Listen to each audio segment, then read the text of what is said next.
Today's story is one of those moments where community, leadership, and everyday people come together to prove that change isn't just possible, it's happening. But before we dive in, let me take a second to say thank you. Seriously. If you're watching this, whether you're a longtime member, a new subscriber, or just passing through, you're the heartbeat of this channel. Every view, comment, and share fuels what we do here. To those of you who've used Super Thanks or joined as members, you're the real MVPs. Those contributions aren't just about supporting the channel financially, though that helps us upgrade gear and travel for stories like the one we're covering today. They're about saying, hey, this matters. Keep going. And we will, because of you.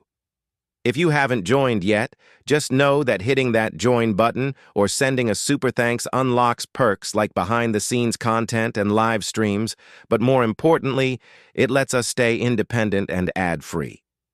All right, let's get into today's inspiring tale from Burkina Faso, a lesson in patriotism, teamwork, and why rolling up your sleeves can literally transform a city. Picture this. It's 6 a.m. on Saturday, April 5th, 2025, in Ouagadougou. The sun is just starting to rise, but the air is already thick with humidity. Instead of the usual morning quiet, National Route Number 4, a bustling artery of the city, is alive with the sound of brooms scraping pavement, rakes gathering leaves, and laughter. Dozens of police officers, usually seen directing traffic or patrolling neighborhoods, are now crouched in the dirt, picking up plastic bottles, food wrappers, and debris. This isn't a punishment detail, it's the mana operation, a phrase that roughly translates to let's hustle together in local slang. Organized as part of the second edition of Burkina Faso's National Days of Patriotic Engagement and Citizen Participation, JEPPC, this cleanup is phase one of a nationwide effort to blend civic duty with grassroots action. Now, why does this matter? Because it's not every day you see a country's national police swapping handcuffs for garbage bags. Inspector General Alexandre Darga, the Director General of the National Police, stood in the middle of the action, sweat soaking his uniform, and put it plainly. Patriotism isn't just about waving flags or singing anthems. It's about the daily choices we make to respect our communities. He explained that the operation was a direct response to President Ibrahim Traoré's call for citizens to embrace discipline and order as cultural values. Cleanliness is part of that discipline, Darga said, gesturing to the freshly swept sidewalks. We could have stayed in our stations, but those are already clean. So we asked, where do people feel neglect? Where can we make the biggest difference? The answer was RN4. A road flanked by markets, food stalls, and Faso Parc, a recreational area where kids play soccer and families picnic. If we want children to grow up proud of their city, let's give them a city worth being proud of, he added. This kind of hands-on leadership is rare, but it's exactly what makes stories like this so powerful. And you know what else is powerful? This community right here. When I read comments like, "This channel changed how I see Africa," or "I never knew about XYZ until your video," it reminds me why we do this. And when I see those super thanks notifications pop up, whether it's 2 or 20, it's like getting a virtual fist bump. Those gestures help fund projects like our upcoming mini-doc on West Africa's youth-led environmental movements. So if you've ever thought, does my support even matter? Yes, 1,000 times yes. It's the difference between skimming headlines and diving deep into stories that redefine a continent. Okay, back to Burkina Faso, because what happened next was even cooler. Enter Mahamadou, Burkina Faso's Minister of Security and a division commissioner. Instead of showing up in a suit to give a speech, he arrived in work clothes, grabbed a rake, and started clearing dead leaves from a storm drain. Leadership isn't about titles, he told reporters, wiping dirt from his hands. It's about showing up. If I ask my team to sweat, I better sweat with them. His presence wasn't symbolic, it was strategic. By working alongside officers, he sent a message. No job is beneath us when it comes to serving the public. And isn't that what community's all about? Whether it's a minister cleaning a gutter or viewers like you supporting this channel, it's the same spirit. We're in this together. To our members, you've built something special here.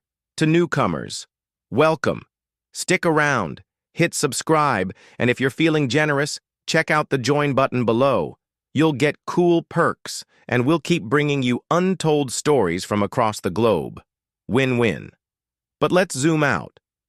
Why should a cleanup in Ouagadougou matter to someone watching in, say, Toronto or Tokyo? Because it's a microcosm of a global truth. Change starts where you are. Inspector Darga nailed it. Don't wait for a national campaign to do good. Make it your daily habit. That could mean picking up litter on your street, mentoring someone at work, or even supporting creators who educate and inspire. Small actions create ripples. Take Parc, for example. Before the cleanup, kids played soccer around broken bottles and trash. By noon, the same park was pristine, not because of a government mandate, but because officers chose to lead by example. Phase 2 of JEPPC is about citizens taking ownership, Minister Sana noted. Today, we're the ones holding rakes. Tomorrow it'll be shopkeepers, teachers, students. That's how culture shifts. Which brings me back to you. Yes, you. Whether you're watching this on a phone during your commute or on a laptop at home, you're part of a community that values stories beyond the headlines.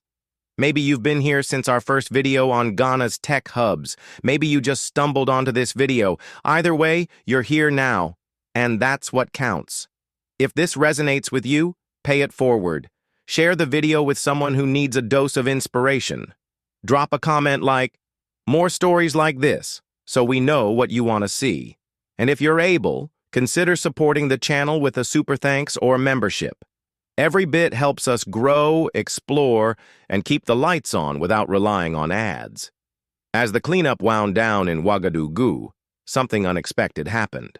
Locals, inspired by the officers' efforts, started bringing out their own brooms and joining in. A street vendor handed out free bottles of water to the workers. Kids began policing their own play areas, scolding friends who dropped candy wrappers. That's the goal, Inspector Darga said, smiling. We don't want praise, we want participation. When people see institutions caring, they start caring too. That's the takeaway, folks. Change isn't about grand gestures. It's about consistency. It's about a police force choosing to scrub sidewalks instead of just enforcing laws. It's about a security minister trading press conferences for manual labor. And yes, it's about a YouTube community choosing to support creators who spotlight underreported stories. Before I go, one last massive thank you. To everyone who's ever shared our videos, corrected a typo in the comments, we see you, grammar heroes, or hit that thumbs up button, you're part of this journey. Let's keep pushing, keep learning, and keep proving that every effort, no matter how small, counts. Until next time, stay curious, stay kind, and remember, the world changes one sidewalk, one video, one act of support at a time.